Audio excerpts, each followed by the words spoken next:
this is your girl Toddy from Toddy's Little Nook. If this is your first time stopping by, welcome. Feel free to join us in on the discussions that I'm having about fantasy books from the 90s and early millennials. If you are one of my 3 subscribers, I am so glad to see that you are back. Feel free, all of you guys, to like this video if you enjoy it, subscribe if you have not, and leave some comments so we can get into this discussion.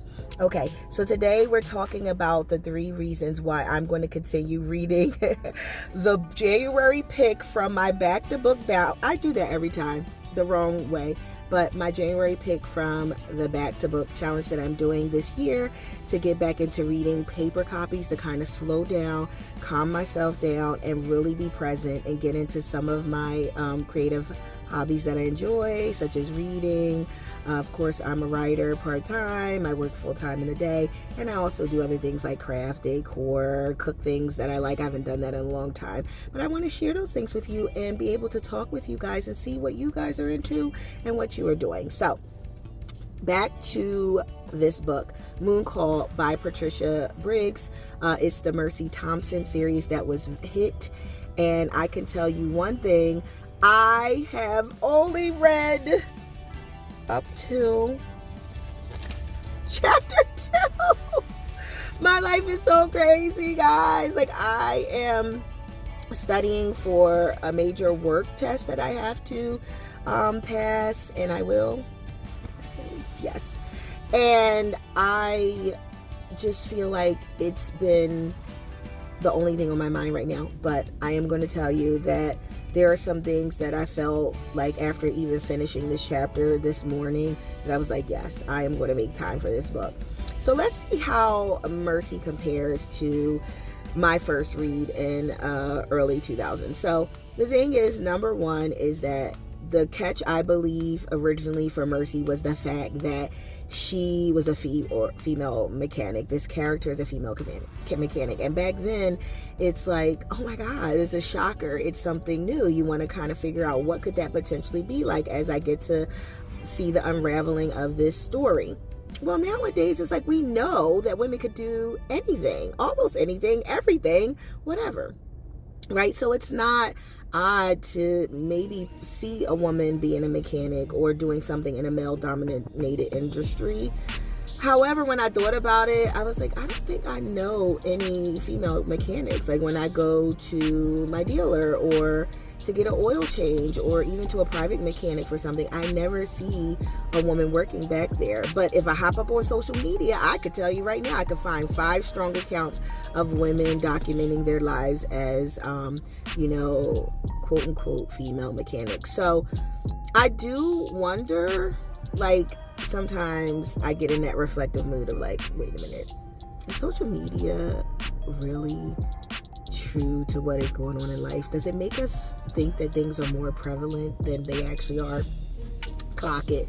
We'll figure it out later. But for now, Mercy's number 1 draw is not going to be too relevant in 2026 because it's like, whatever, okay, you're doing the thing, good for you. So she needed something else to pull me back in. And I think the number 1 thing for me is that Mercy Thompson, Mercedes Thompson, which is her full name, is an old soul. Like, as soon as I see her words coming across the page, it's like, this is a character that has lived.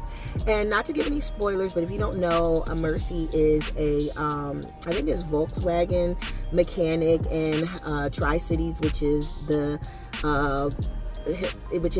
fantasy or more like fictional town that she lives in. And she's a skinwalker, which there's a lot of lore around that for you guys who are new to fantasy and those who already know. She can shapeshift, and it is just so interesting to see how this may have worn on her psyche, who she is, because the way she talks, like, she's blue collar, but this girl has like fantastic vocabulary. She's deep, she's perceptive, she has insight into things, and that is already shown to us in chapter 1, which is, I feel like when you're writing a good story, you got to get people in right away. So then the second second thing is empathy. Okay, empathy is universal and it is also timeless. So whether you're reading this book, you know, back in early 2000s or even now, you're going to love the fact that from the very beginning you realize that this woman has a big heart, and you want to see how deep it goes and how far she's willing to put it out there to get her goals as she travels along the storyline. So I'm so excited to see, like, you know, one of the first sacrifice she's made. I'm already like, oh, okay, let me remember how this pans out.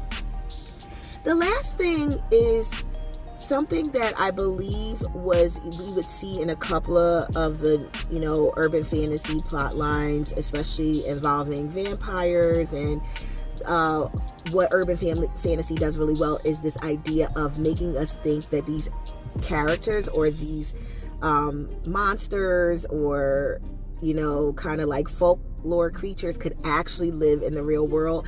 So it intertwines some of our societal woes and concerns and stuff.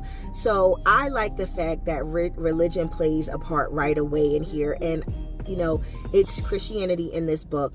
And sometimes I notice in fantasy, it's like either we're going to go with the fantasy of the world, like a creative, you know, we're going to go with the religion of the world, like this created religion, or we're going to ignore religion altogether because it just doesn't match with this mythology. But I like the way that already in this book, they're beginning to intertwine it and they're juxtaposing.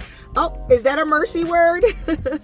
So they're kind of like, you know, putting the two up, like how it's like judgment and hate and, you know, that kind of stuff that unfortunately Christianity has become popular in this day and age for in a negative way, but also looking at it through Mercy's personal convictions and why it is that she has decided to take on at least participating in some of the rituals of this, you know, of Christianity. So I love that. That is a huge draw for me. I want to see once again how the author, you know, is able to kind of hashtag message some of the themes. And I feel like even though this is years later, it's still applicable. So this girl right here, she is 19 years and 346 days old. Okay, so she got a lot of wear on her,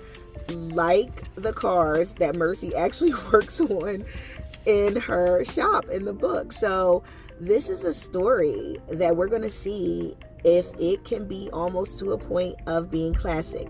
So yes, I'm here in the car right now because I just came from trying to find paper copies of all the books. So once again, if you would like to look at my list for this year, you can check my previous video where I also make the reveal of this book in there and how I'm going to pull the books each month. But I'm just here to say that already I think this is going to stand the test of time. My goal is to read in the mornings. I want to say one chapter in the morning, one chapter in the evening, every other day during this testing time, so that I am able to get finished. So my plan is to work my way through this book and be done by the end of January 2026, so that I am able to do a review and let you know if this book stands the test of time, if you should also read it too or recommend it to others. So once again, thanks for stopping by, and until next time.